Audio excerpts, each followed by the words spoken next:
Russia ने India को ऐसा गेम चेंजिंग ऑफर दिया है जिसका यूएस सपना भी नहीं देख सकता। 4 जून 2025 को रशिया की यूनाइटेड एयरक्राफ्ट कॉर्पोरेशन ने इंडिया को अपनी Su-57E स्टील्थ फाइटर जेट का पूरा सोर्स कोड ऑफर किया। यह सिर्फ हार्डवेयर नहीं है, इसका मतलब है कि इंडिया जेट के सॉफ्टवेयर, एवियोनिक्स, वेपन सिस्टम और मिशन कंप्यूटर को अपनी मर्जी से मॉडिफाई कर सकता है। रशिया ऐसा क्यों करेगा?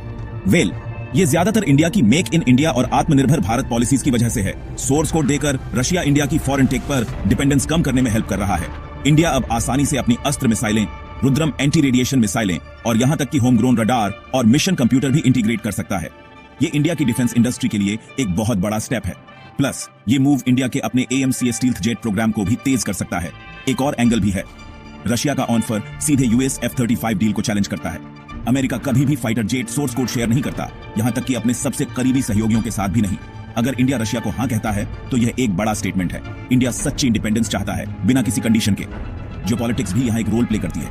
रशिया इंडिया को अपना की डिफेंस पार्टनर बनाए रखना चाहता है, खासकर वेस्टर्न सैंक्शंस के बहुत ज्यादा असर के साथ। और ये ना भूलें, इंडिया को चाइना के J-20 स्टील्थ फाइटर से भी खतरा है।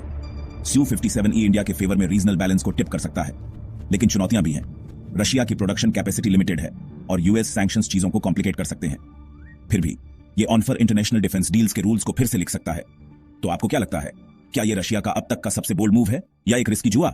मुझे कमेंट्स में बताएं।